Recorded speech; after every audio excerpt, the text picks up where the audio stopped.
ကယ်လို့တင်ကတောထဲမှာလမ်းရှောင်းနေရင်လည်းကျွန်တော်တို့လူတွေတုံးပြူတယ်ပစ္စည်းတွေစီကလာတဲ့အတန်တွေဥပမာကားဟွန်းတန်တွေဒါမှမဟုတ်ဒီကင်မရာရဲ့ shutter တန်တွေဒီလိုမျိုးတန်တွေကိုတင်နားထဲမှာကြားလိုက်ရပြီဆိုရင်ဒါတင်ကို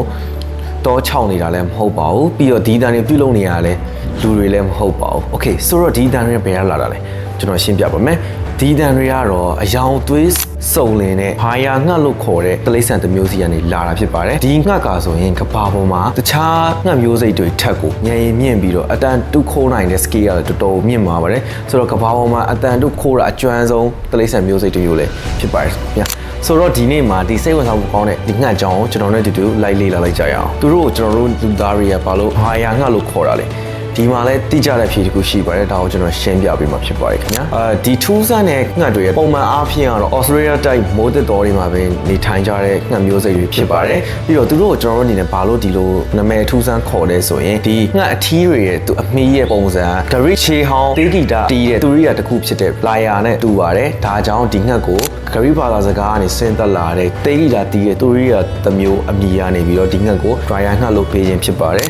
ပြီးတော့သူတို့ရဲ့အရွယ်အစားကကျွန်တော်မြင်နေရရှိတဲ့ကြက်ဖတစ်ကောင်အရွယ်စားလောက်တာရှိပါတယ်ပြီးတော့ကျွန်တော် Australia နိုင်ငံရဲ့ဒီသုံးပြတဲ့10 cent တန်ငွေရင်းကားပြပေါ်မှာဒီငှက်တွေရဲ့ပုံစံကိုရှေးထိုးထားခြင်းအပြင်ဒီငှက်တွေကဘယ်လောက်တန်ဖိုးရှိလဲဆိုတော့ကျွန်တော်တို့အနေနဲ့နားလည်သိရှိနိုင်ပါတယ်ခင်ဗျာနောက်ပြီးဆက်လက်ပြီးကျွန်တော်ရှင်းပြပေးချင်တာကသူတို့ကဘာလို့တခြားငှက်မျိုးစိတ်တွေအတွက်အတန်တူခိုးတဲ့စွမ်းရည်သူတို့စီမှာပို့ပြီးတော့မြင့်မားနေရလဲဆိုတဲ့အကြောင်းကျွန်တော်အသေးစိတ်ရှင်းပြပေးပါမယ်ဘာလို့လဲဆိုတော့ဒါဟာသူတို့လယ်ချောင်းထဲမှာရှိတဲ့တန်ကိုတစ်ထပ်တည်းပြုတ်လုံနိုင်တဲ့အင်္ဂါရက်တစ်ခုကြောင့်ပဲဖြစ်ပါတယ်ပုံမှန်ငှက်တွေလည်းဒီလယ်ချောင်းထဲကကြွက်သားတွေကပို့ပြီးဖွင့်ဖြိုးပြီးတော့အသေးစိတ်ကြဖွဲ့စည်းတည်ဆောက်ထားတာကြောင့်သူတို့နားထဲမှာကြားသမျှအတန်တွေကိုလုံးဝတပုံစံနဲ့ copy ကူးပြီးတော့ပါဇက်ခနဲ့ပြန်ပြီးတော့ဒီလိုအတန်တူပုံစံထုတ်လုပ်နိုင်တာလည်းဖြစ်ပါတယ်ခင်ဗျာဆိုတော့ဒါသူတို့မာဆယ်ကြွက်သားတွေရဲ့ဖွဲ့စည်းတည်ဆောက်ပုံကြောင့်ဆိုင်ပါတယ်ခင်ဗျာပြီးတော့သူတို့ကဒီတောထဲကတခြားငှက်မျိုးစိတ်တွေရဲ့အတန်တွေကိုလိုက်ပြီးတော့တူတာသူတို့တော့ကဒါအသေးဖွဲ့ကိစ္စရက်တစ်ခုလို့ဖြစ်ပါတယ်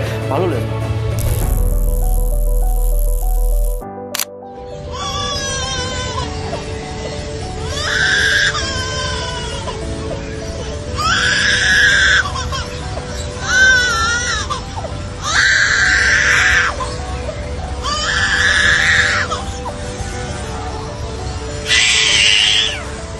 ကျွန်တော်တို့ပုံမှန်ငှက်မျိုးစိတ်လေးရှိတယ်ဒီ parrot ဟိုတခြား cockatiel တို့ဒီလိုမျိုးငှက်မျိုးစိတ်လေးတွေထက်ကိုသူတို့ကပို့ပြီးတော့တထရာတဲ့တူအောင်ပြုလုပ်နိုင်တဲ့ငှက်မျိုးစိတ်လေးတွေဖြစ်ပါတယ်ခင်ဗျာ okay ဆိုတော့ကျွန်တော်နောက်ဆုံးတစ်ချက်အနေနဲ့သူတို့ကဘာလို့သူတို့နားတဲ့ကိုကြားသမျှအတန်တိုင်းကိုတန်တူပြုလုပ်ရတာလဲအကြောင်းပြချက်ကဘာလဲ okay ဆိုတော့သူတို့ရဲ့အကြောင်းပြချက်ကရိုးရှင်းပါတယ်များသောအားဖြင့်ကတော့အထီးတွေပေါ့ဒီအထီးတွေကအမတွေကိုမိတ်လိုက်တဲ့ຢာတီမှာ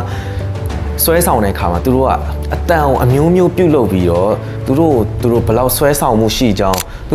တို့ဘလောက်အတန်သူတွေဖန်တီးနိုင်ကြောင်းအမားတွေကိုထုတ်ပြကြပါတယ်ဆိုတော့သူတို့အတန်တူပြုတ်လုပ်ခြင်းကတော့ဒီအိမ်အောင်ဘတ်ချဖို့အတွက်ပဲဖြစ်ပါတယ်ခင်ဗျာဟုတ်ကဲ့ဆိုတော့ဒါကကျွန်တော်ဒီနေ့မှာကတော့ကျွန်တော်တို့ကဘာပေါ်မှာ